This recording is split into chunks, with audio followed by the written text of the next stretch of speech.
que tu permets, Seigneur Jésus, que je me tienne encore devant ton peuple, Seigneur Jésus, pour parler de ta part. La Bible dit, Seigneur Jésus, c'est poussé par ton esprit que les gens ont parlé de ta part. Seigneur, laisse que cet après-midi, que nous puissions, Seigneur Jésus, disparaître et que toi tu apparaisses, Jésus. Yahweh, Saint-Esprit, utilise ma bouche. Seigneur, laisse que l'humanité disparaisse en moi et que la divinité apparaisse. Enlève, Seigneur, papa, de frustration, enlève le stress, Seigneur Jésus. Permets, Saint-Esprit, que je parle de ta part comme tu le veux. Dans le nom de Jésus, toi qui vis dans les siècles des siècles, ensemble nous disons Amen. Amen, Amen. Est-ce que nous pouvons nous asseoir en acclamant pour les seigneurs? Que Dieu nous bénisse abondamment. Je pense que nous serons très bénis cet après-midi. Amen. Est-ce que quelqu'un le croit? Est-ce que quelqu'un croit qu'il va être béni? Moi, je le crois à ta place. Que Dieu va te faire de bien cet après-midi. Et je suis très convaincu. Car je sais le Dieu que nous servons. Amen. Alors, sans plus tarder, nous sommes dans le livre des 2 rois. 2 rois, le chapitre 5. 2 rois, chapitre 5, le verset 1 à 14. Nous sommes dans les livres de 2 rois au chapitre 5, le verset 1 à 14. La Bible dit ceci. Naaman, chef de l'armée du roi de Syrie, jouissait de la faveur de son maître et d'une grande considération, car c'était par lui que l'Éternel avait délivré les Syriens. Mais cet homme fort et vaillant était lépreux.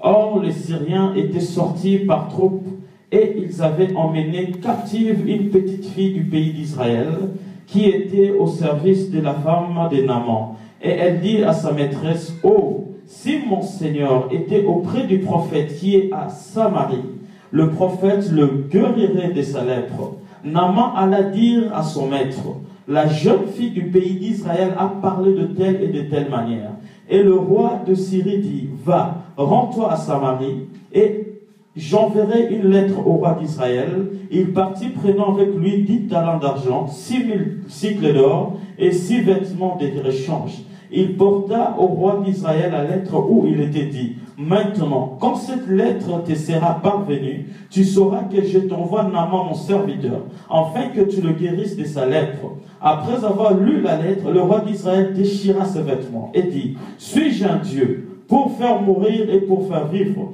qu'il s'adresse à moi afin que je guérisse un homme de sa lèpre? Sachez donc et comprenez qu'il cherche une occasion de dispute avec moi. » Lorsqu'Élisée, homme de Dieu, apprit que le roi d'Israël avait déchiré ses vêtements, il l'envoya dire au roi, « Pourquoi as-tu déchiré tes vêtements? Laisse-le venir à moi, et il saura qu'il est un prophète en Israël. » Naaman vint avec ses chevaux et son char. Il s'arrêta à la porte de la maison d'Élisée. Élisée lui fit dire par un messager, « Va et lave-toi 7 fois. » Je vais qu'on souligne ça. Il dit, « Va et lave-toi 7 fois dans le Jourdain. Ta chair redeviendra saine et tu seras pur. » Naaman fut irrité et il s'en alla en disant, « Voici, je me disais, il sortira vers moi, il se présentera lui-même, il invoquera le nom de l'Éternel, son Dieu, il agitera sa main sur la place et guérira les lépreux.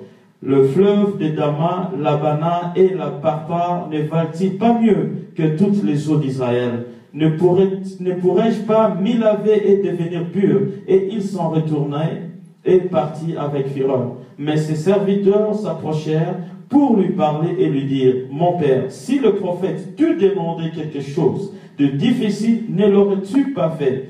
Combien plus dois-tu faire ce qu'il t'a dit?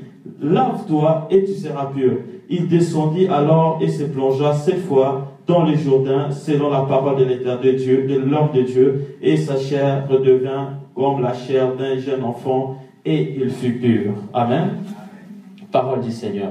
Alors, cet après-midi, je voulais en fait partager un thème, un verset que l'Éternel Dieu n'a pas cessé de parler de ça dans mon esprit depuis plus de 6 mois que j'ai reçu ce message, et c'est juste avant-hier, au courant de la semaine, que Dieu m'a convaincu de partager ça avec vous. Alors, le thème, ça sera de la maladie à la guérison. Amen.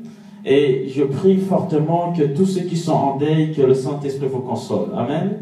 soyez consolables par le Saint-Esprit. Ne refusez pas la consolation du Saint-Esprit, car il vous console déjà, mais recevez cette consolation. Alors, ce passage biblique parle d'un processus qui a déclenché le miracle dans la vie de Naaman. Et ce processus, en fait, a eu beaucoup d'interventions.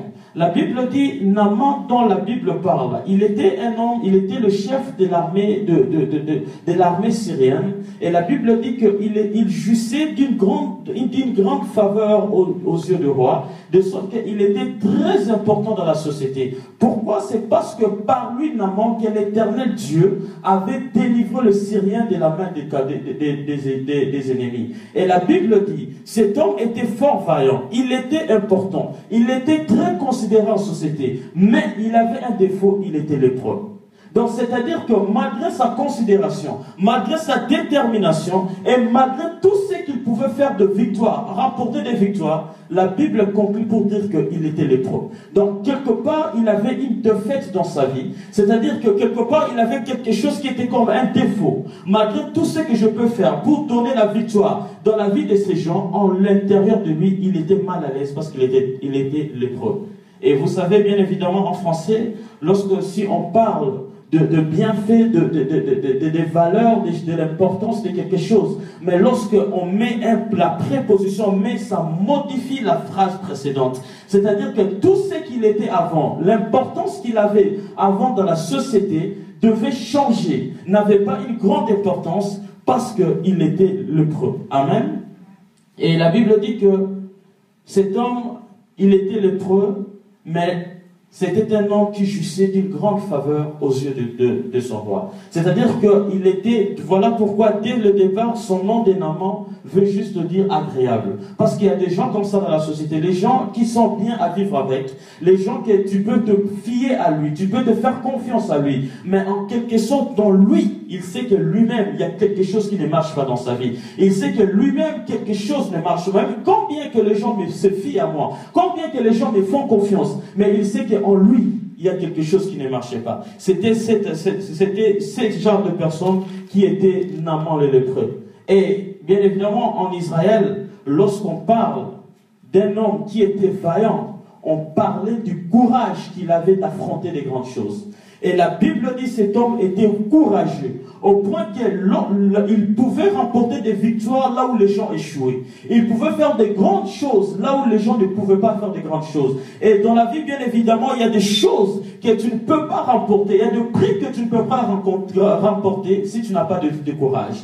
Le courage te servira d'aller remporter la victoire là où les gens peuvent même échouer. Voilà pourquoi notre Seigneur, notre Maître, le Seigneur Jésus, même bien quand il nous appelle, il nous confie une mission, il nous fortifie et nous donne du courage. Et c'est bien évidemment dans la vie chrétienne, dans la société chrétienne, c'est que nous avons plus besoin, enfin, de faire ce que Dieu nous a appelé de faire. On a besoin autour de nous des gens qui peuvent nous encourager. Les gens qui peuvent te dire, va, fortifie-toi, prends courage car l'Éternel est avec toi.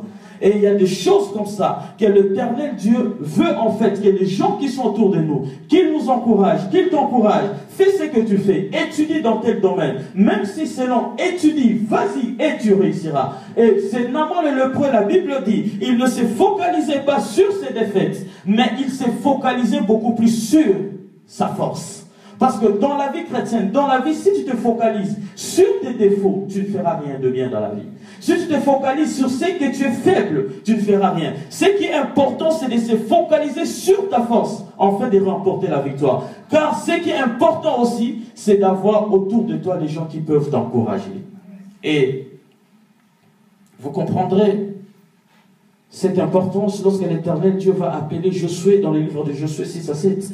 La Bible dit, Dieu va lui apparaître et dire, Josué, mon serviteur Moïse est mort, c'est toi maintenant qui vas prendre ces enfants d'Israël et tu vas les amener dans la terre où je promis à leur père. La Bible dit, lorsque l'Éternel Dieu a dit ceci, l'Éternel Dieu savait que la mission que Josué avait n'était pas facile. La Bible dit, Dieu lui-même, il va lui dire, fortifie-toi, prends courage, car je serai avec vous. Car il y a des choses, bien que Dieu est avec toi, ça te prendra toujours du courage pour le faire. Bien que l'Éternel Dieu est avec toi, ça te prendra toujours du courage d'aller plus loin possible, d'aller plus loin possible dans tes études, d'aller plus loin possible dans ton ministère et d'aller même plus loin possible dans ton foyer. Car tu attendras que les gens autour de toi viennent t'encourager. Ils te feront que tu es découragé. Mais si à l'intérieur de toi tu n'as pas de courage, tu ne sauras pas faire ce dont Dieu t'a appelé de faire sur la terre. Et si aujourd'hui, ce que tu veux faire est bon, pourquoi quelqu'un peut te décourager? Car aujourd'hui, on a un bon nombre de personnes, même les chrétiens, ils sont là rapides pour le découragement. Or, le découragement ne vient pas de Dieu. Le père du découragement, c'est le diable. Lorsque tu veux faire quelque chose de bien, autour de toi, tu n'auras besoin que des gens qui peuvent t'encourager. En fait, les encouragements, c'est le synonyme de la fermeté. C'est le synonyme de la force de caractère qui te permet d'affronter un danger, mais dans le souci d'atteindre un objectif. Parce que tu ne peux pas aller en victoire si tu n'as pas été en guerre. Tu ne peux pas connaître le Seigneur Jésus-Christ si tu n'es pas passé par l'humiliation. Tu ne peux pas aller plus loin possible dans ce que tu fais si tu n'es pas encore été dans l'école de Dieu. Et dans l'école de Dieu, pour s'en sortir, ça t'apprendra du courage. Voilà pourquoi dans Matthieu 16, le verset 21, Jésus était déjà en train de parler aux disciples à ce qui concerne sa mort et sa résurrection. Et il dit, je vous préviens, de la manière que ces scribes, ces pharisiens seront en train de me maltraiter. Et la Bible dit, lorsque Pierre a écouté ces choses, Pierre va amener Jésus de côté. Il dit, à Dieu me plaise, cela ne t'arrivera pas. Mais pour Jésus, Pierre était une occasion de découragement pour lui. Car en ces temps-là, Jésus avait besoin d'une personne qui pouvait l'encourager d'affronter la destinée de sa vie. Voilà pourquoi il a dit à Pierre, arrière de moi Satan. Il y a des gens autour de toi. Dès que tu commences à voir qu'ils te découragent à faire ce que toi tu penses que c'est bon, ce ne sont plus les gens que tu dois faire de tes amis. Il y a des relations à conserver, mais à conserver de loin. Même Jésus-Christ, un certain temps, il n'avait pas pitié de perdre Judas. À un certain temps, il n'avait pas peur de repousser Judas de lui. Parce qu'à un certain temps, Judas devait être celui qui devait lui vendre. En fait, à force de garder certaines relations autour de toi, bien que tu sais que ces relations-là ne sont pas bonnes, tu deviens en fait un naïf. Tu commences à te comporter même plus que Jésus. Car il y a des relations autour de toi, quand ça ne te sert pas de l'encouragement, je ne te dis pas de rejeter la relation, conserve ça mais de loin. Il y a des gens qui peuvent être tes amis, mais des amis de loin. Car dans la vie, dans le ministère, tout le monde n'est pas appelé à être ami. Il y a des gens que tu peux conserver, mais tout en ayant une relation de loin. Car dans la vie, pour remporter le prix, ce que Dieu nous a donné, ça t'apprendra toi-même que tu te donnes du courage et que ceux-là qui sont autour de toi t'encouragent aussi. Voilà pourquoi Jésus pouvait dire à Pierre, arrière de moi Satan, parce qu'il voyait comment Satan s'est incarné dans la vie de Pierre pour le décourager à ne pas atteindre l'objectif de sa mission qui était la croix. Parce que chaque jour, ce que Jésus-Christ rêvait, c'était juste d'affronter la croix. Tous les ministères de croix, de puissance qu'il faisait, ça ne lui valait rien. Ce qui était important, c'était de mourir la mort de la croix. Et ce qui est important pour que tu réussisses dans tes projets, ça te prend des encouragements pour que tu ailles loin possible. Si tu rencontres quelqu'un qui commence à te décourager, sache-le que tu as déjà un diable devant toi. Et ça te prendra le discernement, juste de dire que, arrière de moi, Satan. Et, en fait, le fait d'écouter le découragement, ça te poussera de t'enterrer avant que Dieu t'enterre. Ça te poussera de mettre un point dans ta vie avant que Dieu lui-même mette un point dans ta vie. Mais les encouragements, ça produit la foi. Quand quelqu'un t'encourage, il te donne encore beaucoup de force pour que tu ailles plus loin possible. Mais quand quelqu'un te décourage, en fait, il est en train juste de te dire que arrête ce que tu fais, même si cela est bon. Voilà pourquoi dans les livres de 1 Roi 19, le verset 1 à 16, la Bible, ceci s'est passé dans la vie d'Élie. Élie avait le mandat d'aller prophétiser de la part de l'Éternel. Et Jézabel, qui était la femme qui tuait tellement le prophète en Israël, la Bible dit, il va envoyer un message à Élie pour lui dire que si je rencontre ces Élie là, je vais lui couper la tête. La Bible dit, Élie va aller se coucher dans un désert. Il se coucha, il s'abandonne, il dit, Seigneur, je demande ma mort. Mais ce qu'Élie avait oublié, nous servons un Dieu qui nous encourage toujours. Et la Bible dit, Dieu va nous se présenter devant Élie, il lui donne la nourriture, il dit, lève-toi et marche car le chemin est encore possible. Et ce qui est pour toi important, il faut savoir, même quand les situations deviennent de plus en plus difficiles, lève-toi, marche, car le chemin est possible. Car le problème que nous rencontrons, devant nous, c'est comme une surprise. Mais devant Dieu, ce n'est pas une surprise. Dieu sait exactement dans ta vie, dans une année, ce qui va t'arriver. L'homme ne peut pas prévenir ce qui lui arrivera. Seul Dieu qui sait ce qui t'arrivera dans les prochains jours.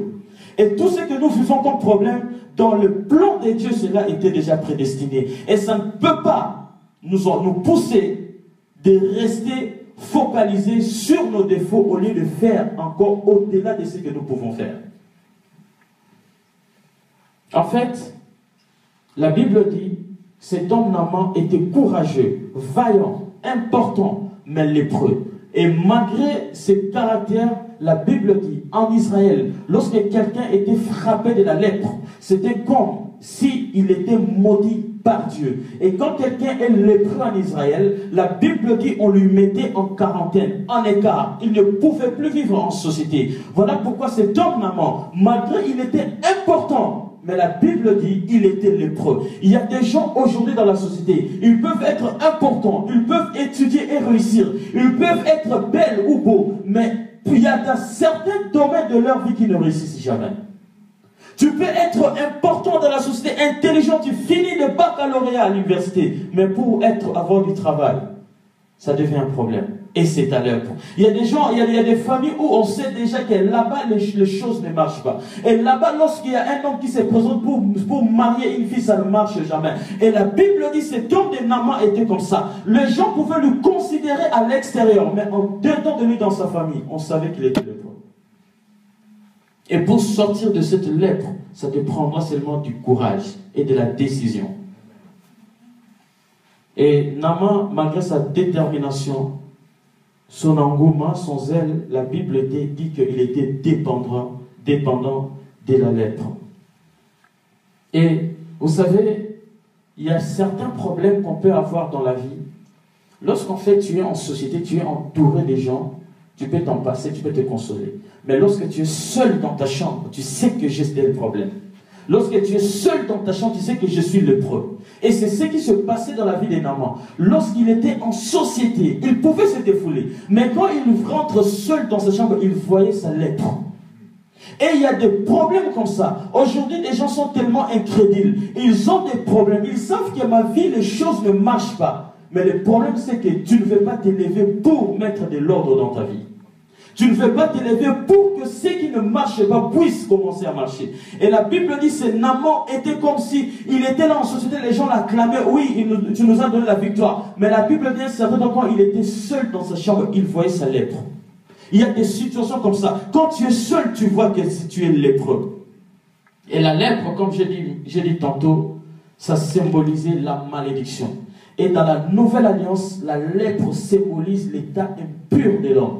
L'état du péché de l'homme. Et spirituellement dans la Nouvelle Alliance, tout homme est lépreux devant le Seigneur jusqu'au jour qu'il recevra le Seigneur Jésus-Christ comme Seigneur et Sauveur, et il sera lavé dans le sang de Jésus.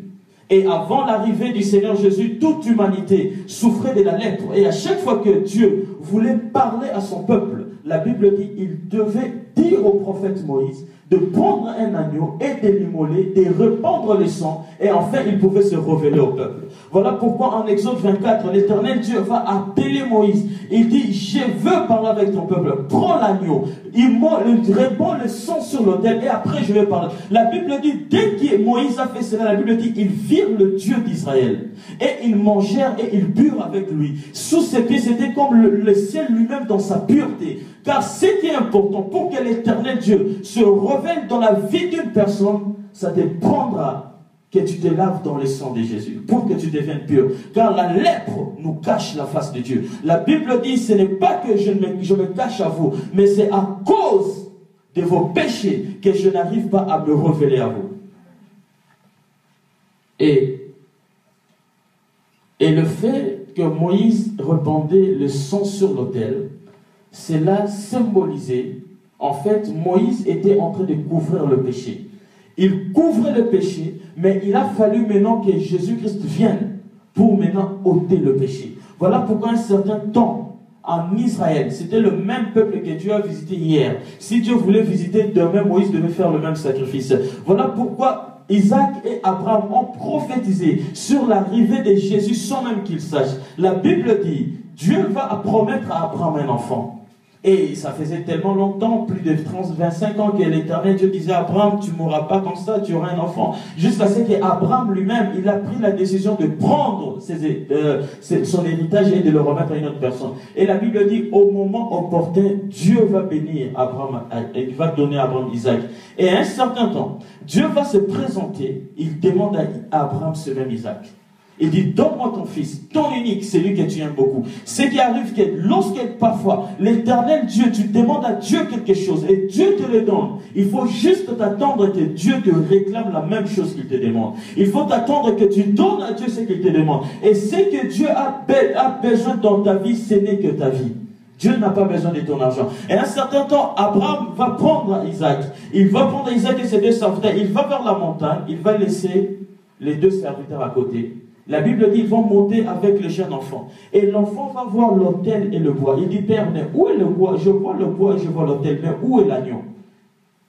Or, Isaac était déjà en train de prophétiser sur l'agneau qui devait venir. Voilà pourquoi Jean a compris ces choses. Il dit, moi je vous baptise de l'eau, mais celui qui vient, oh, il est déjà au milieu de vous, il y a quelqu'un que vous ne connaissez pas, qui vient après moi, je ne suis pas digne même de délier le courroie de ses sandales, mais lui, il vous baptisera du feu. Voilà pourquoi un certain temps plus tard, Jean va dire, voici l'agneau de Dieu qui ôte le péché du monde. Parce qu'il a fallu, avant l'arrivée de Jésus, tout homme était lépreux. Et c'est juste après Jésus que Dieu nous a sanctifiés dans le sang de Jésus. Amen.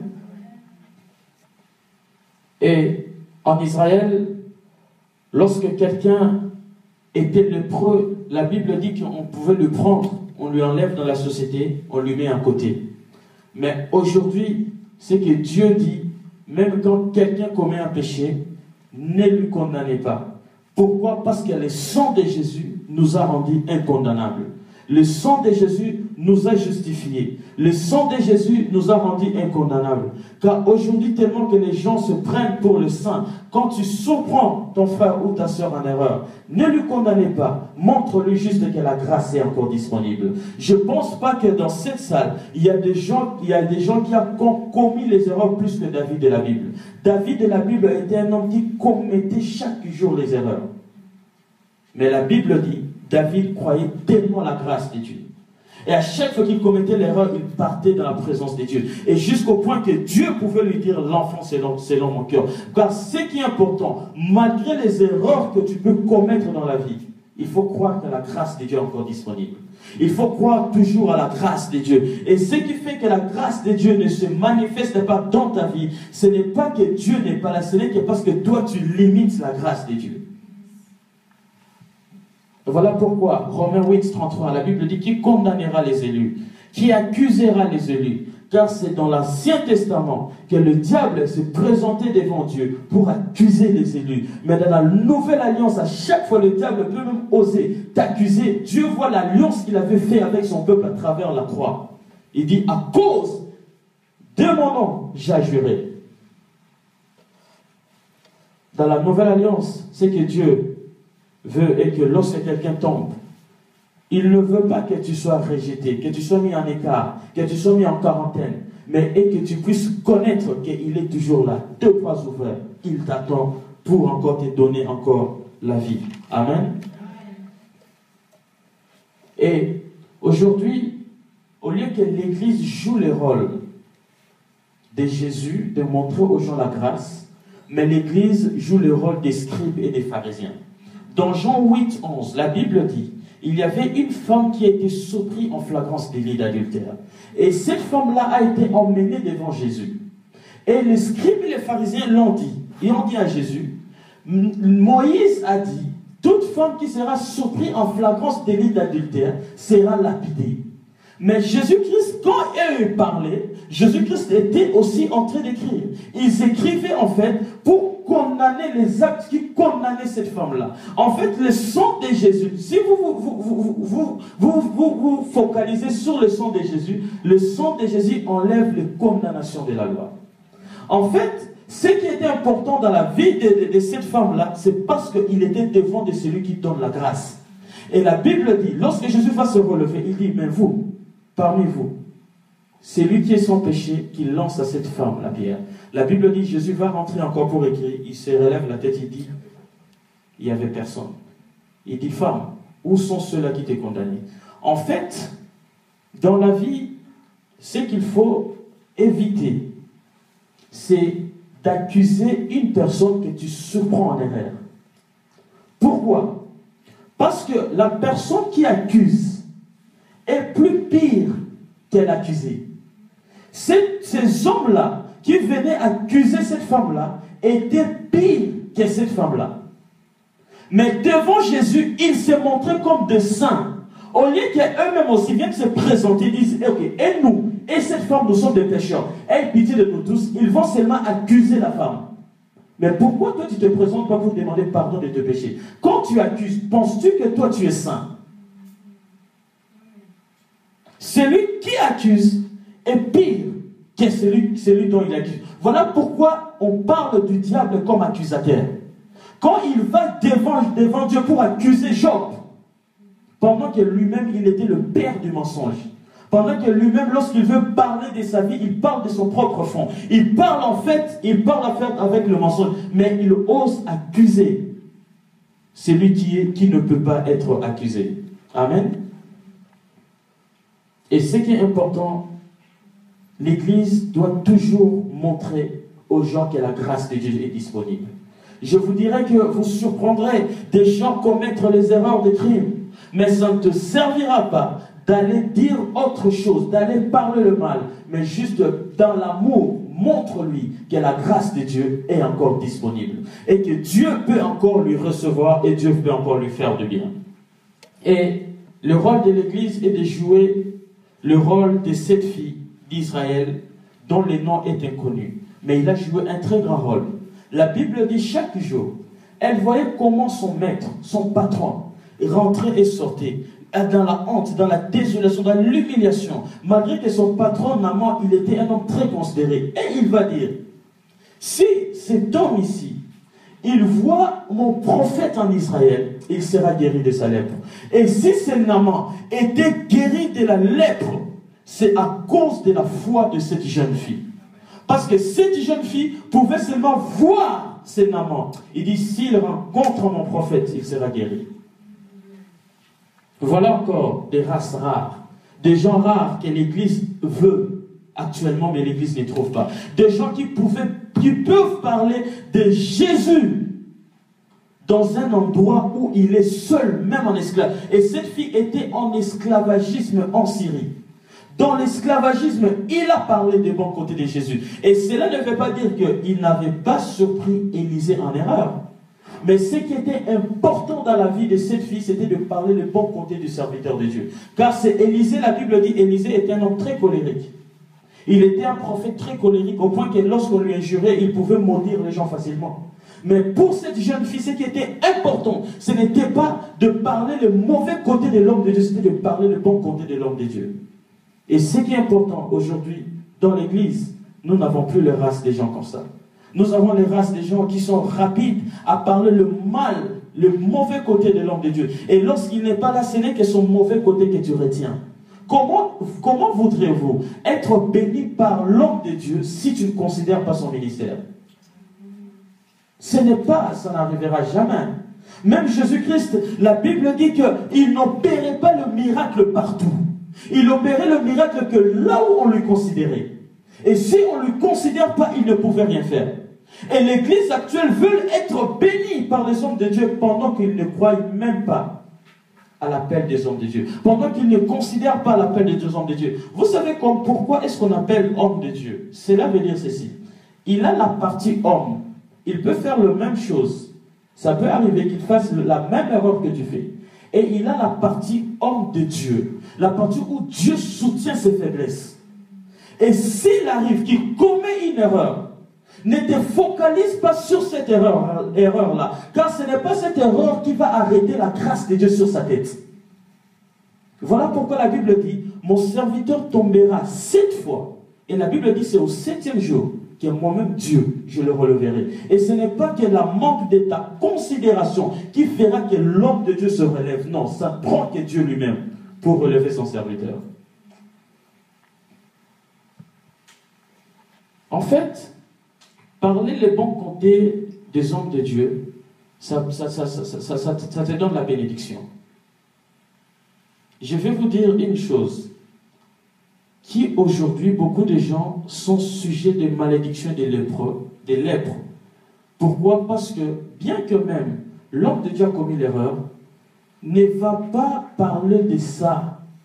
Garde ça pour toi, c'est tout, ou va prier avec. Méfiez-vous de parler le mal des hommes de Dieu en leur absence. Car c'est quand Dieu appelle un homme de Dieu dans son service, Dieu lui-même est le responsable de son alliance. Et quand l'homme tombe, Dieu lui-même va lui frapper. Ça ne servira à rien que toi tu vas dans un coin commencer à parler le mal de l'homme de Dieu. Pourquoi? Parce que c'est Dieu lui-même qui lui a appelé et le Dieu lui-même va lui affermir. Et cette fille d'Israël, la Bible dit qu'il a vécu aussi le mauvais côté du prophète Élisée. Mais ce qui était important, il a parlé le bon côté du prophète. La Bible dit, si c'est Naaman, il rencontre mon prophète, il sera automatiquement guéri de sa lèpre. Et aujourd'hui, nous avons des gens, pour que les gens viennent à l'église, ça vous prendra de parler le bon côté de votre église. Nous avons un séminaire des jeunes qui va commencer. On vous remettra des pamphlets. Allez distribuer des gens. Mais tu verras, après une année, si tu fais un tour sous les lits de certaines personnes, tu verras ces pamphlets-là sous les lits. Mais on ne t'a pas donné pour aller les déposer dans ta chambre. C'est pour aller distribuer. Et faire même des suivis. Et tout ça, ça montre à suffisance que tu considères les hommes de Dieu. Lorsqu'on peut te donner les pamphlets qui sont là, et tu le distribues aux autres. Et la foi, la crainte de Dieu dans ta vie se matérialise du fait pendant que tu honores les hommes de Dieu. Une personne qui ne respecte pas, qui ne considère pas les hommes de Dieu, c'est une personne qui n'a pas la crainte de Dieu. Voilà pourquoi en Israël, les gens avaient peur de Moïse. Parce qu'on voyait Dieu dans Moïse.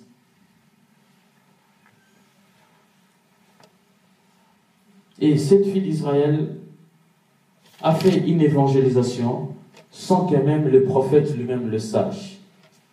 Et la Bible dit, lorsque le roi syrien va écouter ça, il va prendre un crayon ou un bic, il écrit. Il dit au roi, le roi d'Israël, il dit, je t'envoie Naaman mon serviteur, guéris-lui de la lèpre, un point, un trait, il signe. C'était comme si c'était le roi d'Israël qui pouvait guérir. Et la Bible dit, lorsque le roi d'Israël a lu cette lettre, la Bible dit, il déchira ses vêtements. Et dans l'ancienne alliance, lorsque le roi déchire le vêtement, c'est un signe de détresse. Il dit, mais est-ce que ce collègue ici de Syrie, il est en train de me chercher les problèmes? Suis-je Dieu pour délivrer quelqu'un? Il y a des compétences, même Obama, il peut avoir beaucoup d'argent. Mais il y a des choses pour que tu puisses l'avoir, ça prendra seulement la main de l'homme de Dieu. Obama, il peut te donner l'argent pour te faire soigner, mais il ne te donnera jamais la guérison. L'argent peut t'aider pour avoir le soin, mais la guérison te viendra de l'Éternel. Il y a des choses, même quand un homme est élevé sur le plan public, il est autorité plus Premier ministre du Canada. Ça te prendra seulement le frère lui dit pour venir prier pour toi, pour que ta maladie disparaisse. Car lui, il ne peut pas faire ces choses. Et la Bible dit, ce roi ici d'Israël, il a déchiré le vêtement. Il dit, je suis incapable de faire ces choses. Et la Bible dit, Élisée là où il était, il a écouté qu'il y a un tumulte en Israël. Il dit, pourquoi ce tumulte?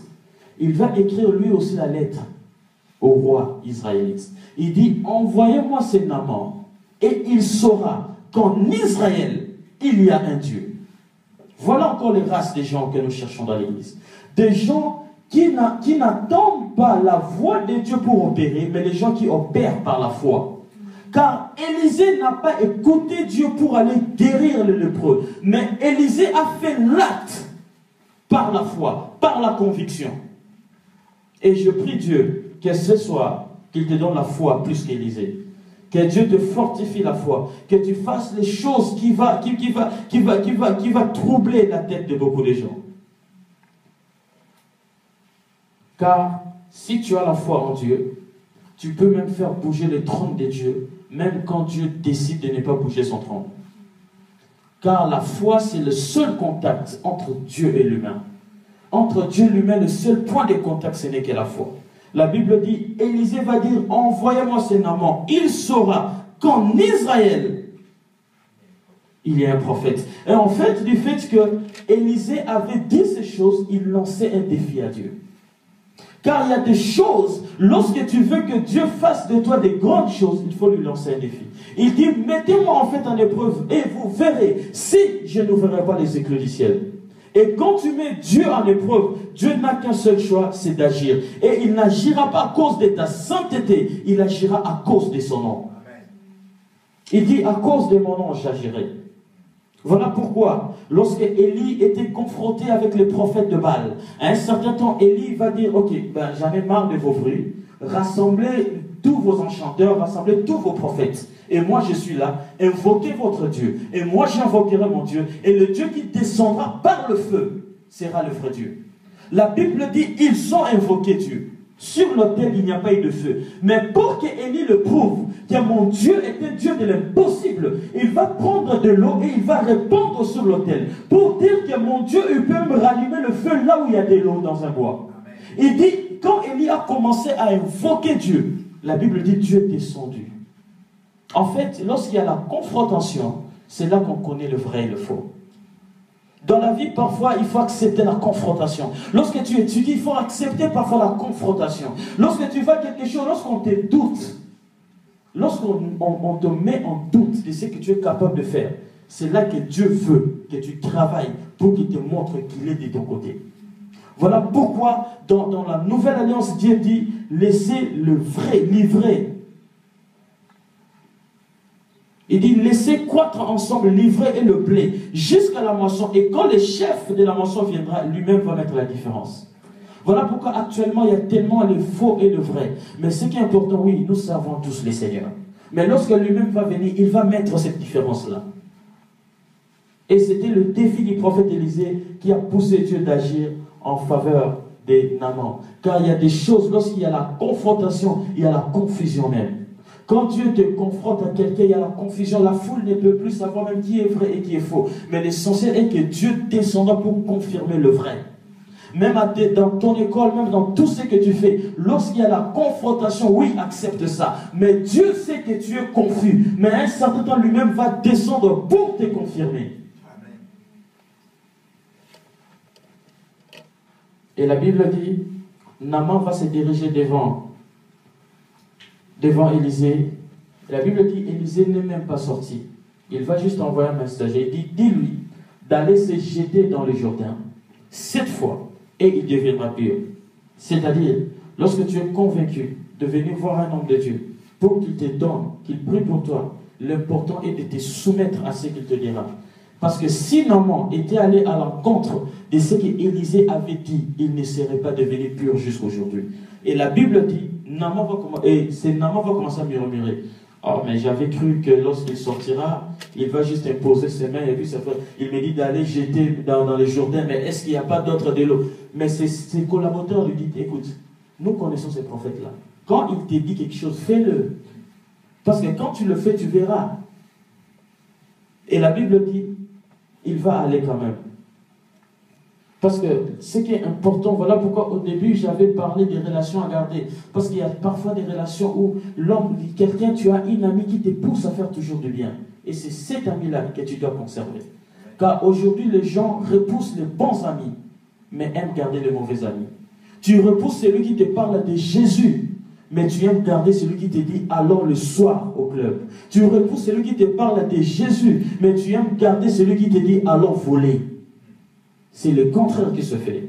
Mais ce qui est important, les collaborateurs de ces Naaman, ils ont dit, écoute, arrête de murmurer. Ce qui est important, va faire ce que ce prophète l'a fait, a dit. Et quand tu le feras, tu deviendras pur. Et si tu suis le conseil de cette femme-là, qui te dit toujours, ne va pas là-bas, sinon là, tu vas être à l'enfer, fais-le. Quand ta mère te dit, écoute, je suis passé par ton âge, ce que tu fais là, je sais que tu vas arriver à un certain point, tu vas pourrir. Écoute ta mère. S'il y a quelqu'un âgé que toi, il dit, je suis passé par ton âge, c'est-à-dire ne le fais pas. Ne le fais pas. Et ce qui est important, ces collaborateurs ont dit, écoute, arrête de te murmurer. Descends sur tes chars, débarrasse-toi de tes anneaux, de tes galons, va te jeter, tu seras pur. Et la Bible dit, Naaman va descendre sur le Jourdain. Et la Bible dit, il se jeta première fois, deuxième fois, troisième fois, quatrième fois, la Bible dit jusqu'à 7, il est devenu pur. Et la question s'est posée, pourquoi seulement le Jourdain et pourquoi seulement les chiffres 7? Le Jourdain en hébreu, ça veut dire celui qui descend. Et c'est dans ce fleuve Jourdain que l'Éternel Dieu a opéré beaucoup de grandes choses. Et c'est le même fleuve que Dieu a divisé en deux parties pour que les enfants d'Israël passent. C'est le même fleuve, là où Élisée a pris la double portion d'Élie. C'est dans le même fleuve où même Jésus a été baptisé. Et c'est dans le même fleuve, là où Jean-Baptiste a baptisé les gens, il criait, répondez-vous. Dans le même fleuve. Car il y a des endroits stratégiques pour rencontrer le surnaturel. Tout endroit n'est pas stratégique à rencontrer le surnaturel. Il y a des endroits, lorsqu'on vous dit allons à l'église, parce que l'église est un endroit stratégique à rencontrer Dieu. Parce qu'entre Dieu et l'église, c'est une relation pure et saine. Voilà pourquoi, à Salomon, il dit, si mon peuple, sur qui est invoqué mon nom, s'humilie ou en ces lieux, je l'exaucerai des cieux. Car Dieu accorde une faveur, car un groupe de personnes qui se confient en commun accord à l'église, ils invoquent le nom de Dieu. Et seul objectif de Dieu, ce n'est que d'agir. Voilà pourquoi Paul pouvait dire, n'abandonnez pas vos églises locales. Restez unis dans vos églises locales. Voilà pourquoi aujourd'hui le diable travaille tellement dans la vie des gens, jusqu'au point que les gens commencent à haïr l'église. Jusqu'au point que les gens commencent à chercher des problèmes avec les hommes de Dieu pour dire que là-bas je n'irai pas. À cause de cette église-là, je ne veux plus aller dans les églises. Papa, c'est que Dieu veut, hein, maman, et que tu ne puisses pas rencontrer les surnaturels. C'est ce que le diable veut, que tu ne rencontres pas Dieu. Parce que l'église est l'endroit stratégique à rencontrer Dieu. Parce que Élisée, il y avait beaucoup de fleuves. Pourquoi il a seulement ciblé le Jourdain? Parce que le Jourdain, c'était un endroit stratégique pour rencontrer les surnaturels. Et il dit, deuxième endroit stratégique pour rencontrer les surnaturels, c'est dans la méditation de la parole de Dieu. La Bible dit, Dieu va dire à Josué que ce livre de la loi ne s'éloigne point de ta bouche, médite-le jour et nuit, afin que tu agisses fidèlement à ma parole et que tu réussisses dans tout ce que tu entreprendras. Vous savez, une vie chrétienne, tu ne peux pas passer un jour sans lire la parole de Dieu. Chaque jour, il faut lire la parole de Dieu. Il faut prendre le temps de les lire. Chaque jour, tu dois être au moins en présence de Dieu pendant 1 heure. Tu prends 45 minutes de prière ou 15 minutes de la parole de Dieu. Ou tu prends 15 minutes de la prière, 45 minutes tu lis la parole de Dieu. Et si tu ne fais pas ces choses, voilà pourquoi lorsque la tentation se présente, les gens peuvent tomber facilement. Pourquoi? Parce que la parole de Dieu n'est pas ancrée en toi. C'est que tu ne veux pas agir fidèlement à la parole de Dieu. Voilà pourquoi Dieu dit à Daniel, ceux du peuple qui auront la connaissance de leur Dieu, ils agiront avec fermeté. Parce que ce qui est important pour agir avec fermeté, ça te prendra la connaissance de Dieu. Et la connaissance de Dieu est cachée dans sa parole. Et l'Élysée dit qu'il a s'est jeté 7 fois. Pourquoi le chiffre 7? Le chiffre 7 représente la perfection de Dieu. Et dans les hommes, ça représente les repos des hommes. Tu peux être en train de souffrir. Il faut savoir que ce n'est qu'au 7e fois que tu essaieras que tu vas être en repos de ton problème. Tu vas être en repos que Dieu va t'exaucer. Voilà pourquoi la Bible dit Dieu a tout créé. Et au 7e jour, la Bible dit, il vit que tout ce qu'il avait créé était parfait. Et il se reposa. C'est-à-dire que quand il crée l'homme, il dit que c'est parfait. Et il y a des souffrances que tu es encore rendu à l'étape 3. Tu n'as pas encore rendu à l'étape 7. Voilà pourquoi il y a d'autres problèmes qui ne sont pas encore parfaits. Le problème, c'est que ça reste imparfait parce que tu es fatigué. Tu n'arrives plus à combattre. Il faut combattre jusqu'au bout.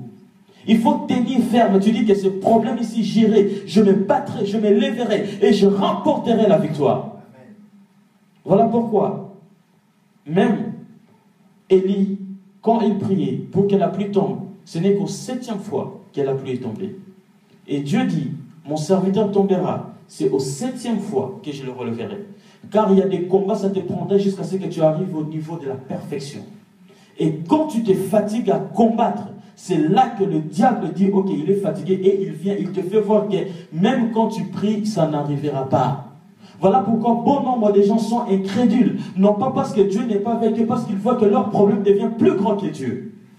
Et ce que le diable veut est que tu commences à voir ton problème plus grand que Dieu.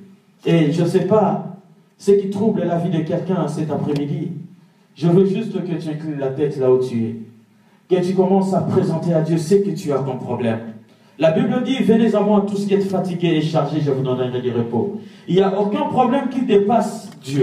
Il n'y a aucun problème qui dépasse la sainteté de Dieu. Et il n'y a aucun problème qui dépasse Dieu dans ta vie. Dieu est encore capable de restaurer quelqu'un.